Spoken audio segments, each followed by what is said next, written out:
and welcome to Midnight Readings. Today I'll be reading An Apple Doesn't Fall, written by Noah Duplum.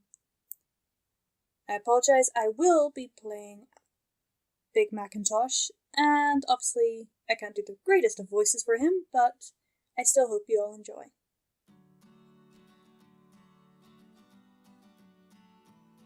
It had been a long day.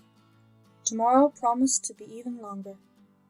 With a sigh, Big Mac shrugged off his work collar and nosed it into the hook in the wall. Everything was sore, from his haunches to his ears. Still, he was happy the farm was producing so much, and Applejack was going to have one heck of a cider turnout this season. Warily he sauntered over to his bed. He'd made it neatly that morning when he'd awoke before the sun rose. He always felt better coming back at the end of the day to a clean, crisp bed, white sheets tucked neatly beneath the simple blue pillow centered on the mattress at the headboard. He nodded silent to himself in approval. Simple things. "Big Mac!" He heard his sister call from downstairs. "Yup," he called back. Hooves came up the stairs rapidly, and Applejack edged in the door, balancing a cardboard box on her head. "I was cleaning out the barn and found a box of your old stuff. Thought you might want to go through it before I tossed anything away." She smiled, popping the box into the air, bouncing it on her rump, and plucking it gently onto the floor. Big Mac smiled at his sister's display of athleticism. "Well, you look beat. Get some rest," Applejack instructed, nodding once. "Early day tomorrow. Those apples ain't gonna buck themselves." "Yup." She pulled the door closed behind her.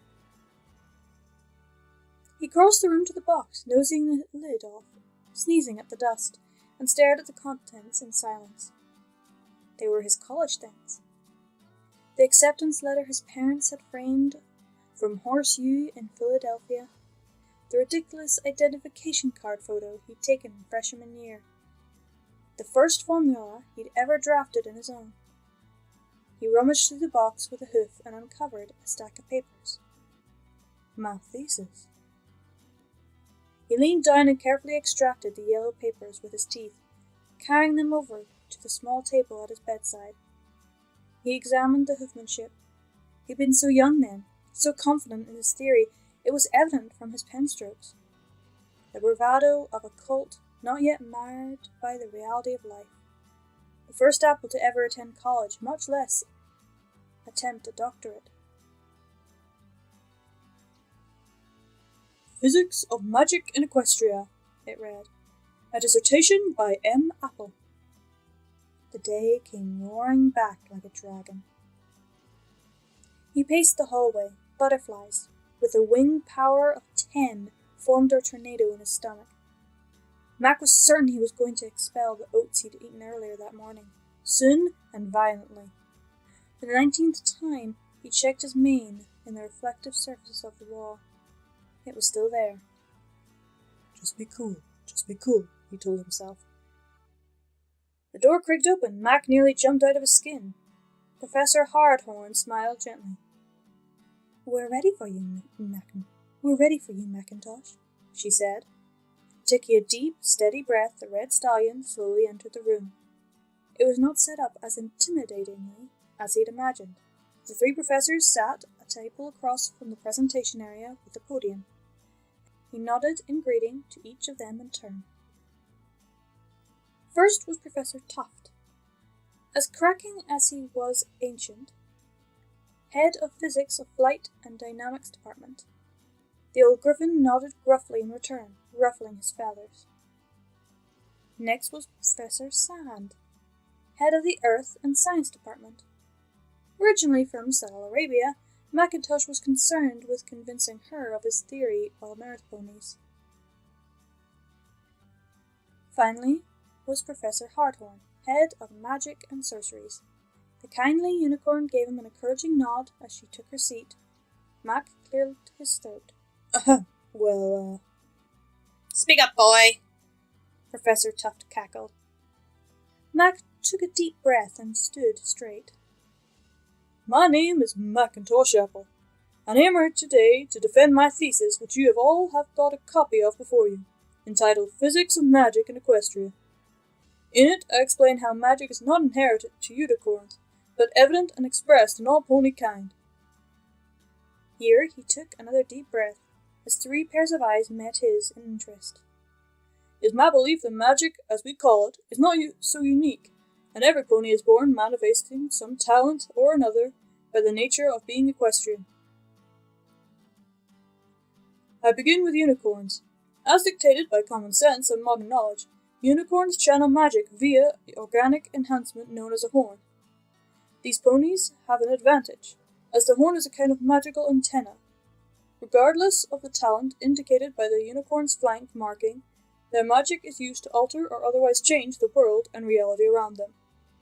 The way in which this alteration of reality occurs, however, varies greatly, resulting in spells that span a wide range of difficulty and complexity. At the basic level, we have levitation of matter and telekinesis. At a more advanced stage, the caster becomes able to transport matter or advance the age of another living being. The manipulation of matter, both organic and not, is unique to the caster, and the way they interact with their magic via their horn. A spell is a basic blueprint, but a unicorn must channel that through their own body's magic before they are able to wield mastery over the concept. He paused, taking a sip of water from the glass at the podium. Professor Sand waved a hoof, indicating he should continue. Pegasi, in contrast to unicorns, internalize magic and incorporate it into large appendages. They have come to known for the purpose of flight, wings. It has been proven that Pegasi who suffer from magic deficiency are no longer able to fly. When modern aerodynamics is applied, as it's done recent study of Clydesdale College of Modern Engineering, it is shown that the wingspan of a Pegasi does not generate enough lift to keep a pony afloat, much less break free of equestrian gravity. It is then theorized that Pegasi magic does one of 2 things: increase the surface area of the wing without increasing the mass, or magnifies the amount of lift generated by the wing. This magic is channeled by the wings, the same way a unicorn channels magic through a horn. There are outliners at first glance that disproves this. Not all Pegasi are adapted to flight. While this can be looked as a lack of a natural ability, closer inspection reveals specifications of different talent, unique to the mare or stallion, while still being able to generate and maintain enough lift to float after continued practice. This Pegasi often choose to live closer to the ground. One noted subject works as a reporter, and as an adrenal gland that functions in an advanced way, granting a rapid reaction time that allows them to take a picture at the perfect moment. Mac paused here again for another sip of water. He was less nervous now. The 3 professors were enthralled, even Professor Tuft. The crouchy old bird was leaning forward to catch his every word. Mac took a couple slow breaths and launched into the finish. Earth ponies have completely internalized their magic, as a result, in seemingly endless unique ways. It has enhanced their bodies, the magic a direct influence to their musculate and condition, making them stronger and more energetic, as a general rule, than the other 2 pony types. However, this internalization of magic has limited how Earth ponies may use their talents. Their magic may only affect the pony in question, as it is confined to their body. Earth ponies have no direct tie between their brains and their magic, unlike a unicorn and its horn, so they cannot visualize or see the effects of their magic. They also have no physical link to their magic, like a Pegasus does with its wings, so they have no way to control the effects of their magic. This is why Earth ponies manifest their magical abilities with techniques and skills. He stopped, placing both forelegs together, letting the room fall quiet. Professor Hardhorn moved to speak. There was a loud, sudden knock at the door. She frowned. "We are in a dissertation defense," she shouted earnestly, giving Mac a look of apology. The door cracked open, and a very timid Pegasus edged in the room, holding out an envelope with a trembling hoof. "I'm sorry, but the mail mare said it was urgent. Came Pony Express from Ponyville for Mr. Apple." Mac took the profound envelope. "Thank you," he said softly, tearing it open. He read it slowly. The room remained silent. His eyes went to the top of the letter and read it again. When they reached the bottom, he had also reached a decision, and in that moment he was no longer a colt. He'd become a stallion. Professors, he said solemnly, folding the letter, I thank you for your time today, and I apologize for wasting it. I have to go. Go? Professor Sand explained. But we're about to question your thesis. You must defend it, boy. Professor Tuft squawked. Mac shook his head. Mackintosh, Professor Hardhorn said urgently, if you leave now. He met her eyes, and she saw the change in them. Mac smiled. It was not a smile of resignation or defeat, but of acceptance. He'd left Ponyville to find his place in the world, and now he'd found it. My sister needs me. Mackintosh nosed the last page of his thesis on top of the others. It was still signed, and he was still convinced he was right. So much had happened since then, so much to support his theories. With a determined set of his brow, Big Mac picked up the papers and took them to his desk. Pulling open a drawer, he removed a fresh ream of paper, an inkwell, and a pen. Better late than never. The big red stallion went to the stairs as quietly as he could, an envelope clutched in his mouth, avoiding a third of the bottom. He kept meaning to fix the squeak. Someday. He looked around when he reached the bottom. No one was awake yet. Good. Quickly and quietly he made his way to the door. You're up early. He winced. Applejack trotted over and nudged him. Ooh, what you got there? She asked. Big Mac shrugged. A letter? What you doing sneaking around with a letter? She pressed. Her eyes twinkled. Is it a love letter? Are you writing naughty notes to Princess Luna? She jumped up and snatched the sealed envelope from him. Big Mac made a noise of protest as Applejack danced away with it.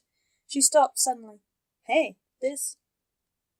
She held the envelope out. This is going to the offices of Scientific Equestria, she said softly. Yup, he replied. Applejack looked at him, her eyes shimmering with tears. Is this? Are you finally? Yep. She ran forward and hugged her brother tightly. Let me walk to the mailbox with you. I want to be part of this moment. Big Mac nuzzled his sister's mane. I'd do it all over again, AJ. This is such a sweet story. I love it. The thinking of Mackintosh as a scientist sort of person, I don't know why, but that doesn't seem right. Ah well. I hope you all enjoyed. And I'll see you next time. Stay Brony!